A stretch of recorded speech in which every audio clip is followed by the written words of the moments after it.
Alright, another in the series of the KSD6 maintenance / repair. This one is the acrylic view window O-ring replacement.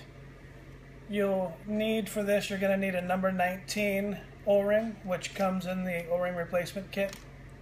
You need a dental pick and a .05 Allen wrench. Soft cloth and shop towels, always nice to have too. So remove the housing to open everything up here on the back of the bezel of your dome back plate. On your bezel here, you've got 6 screws. Holds down the stainless steel bezel. It captures the acrylic view window below that. It also captures the lever here for your on-off and mode selector. Pay real close attention to the way that's captured. You want to get it back the same way with the rubber sleeve captured on both sides of this thing right here. So, first thing we're going to do is take the 6 Allen screws out.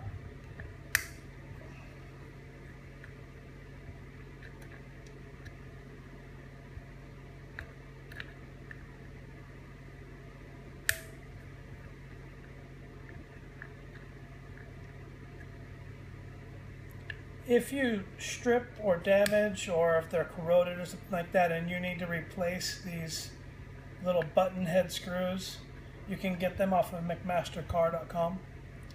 And the size that you want to get is a number 1 64. 64 is how many threads per inch on the thread, and it's 3/16 long. So it'll be a number 1 64 by 3/16 inch long button head cap screw.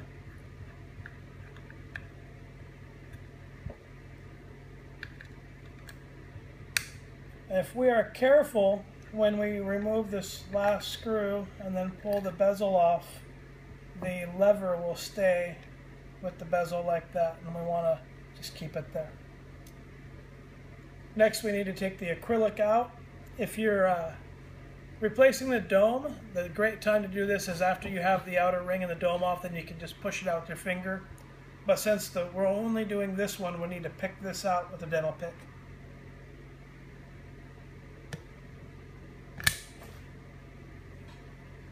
So carefully picking out our view window, and then if the O-ring stays in the backing plate, we'll pick the O-ring out. We're going to install the new O-ring onto the view window. You'll see how there's a step there and it just goes right on. Another thing you want to note is that this is not a square, it's a rectangle, so it's got to go in the hole the correct way. And you will install this much like you would install your housing in there. It's got to go in straight and even, with even pressure, and seat all the way down. Last thing we're going to do is screw the bezel back on. I like to start by just getting the screws started, going in 2 or 3 turns and getting them all in that way. We'll go back and tighten them once they've all been started. If you've watched a few of my videos, you'll remember me saying we're going to tighten these in an X pattern, just like you would do a head gasket or a water pump in your car for you car guys. I'm a car guy, so I think in those terms.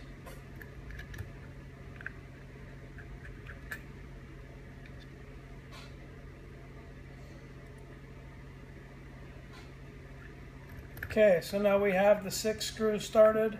Our lever is still captured correctly. I'm going to run my first corner screw all the way down. I'm going to focus on the 4 screws that are directly around the window. I'm going to go kitty corner, screw that one all the way down. Pick another corner screw, run that all the way down. Opposite corner, get the last one, and then capture these 2 here. These 2 are just to add strength to the bezel so that the bezel doesn't bend. which can allow the lever to come out.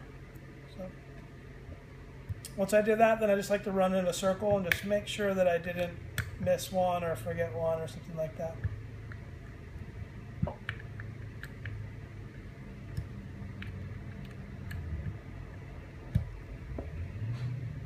Lastly, I'll go ahead and put my housing back in, and then I'll get a bucket of water or water in the sink and test it that way, really looking for any leaks on that new O-ring.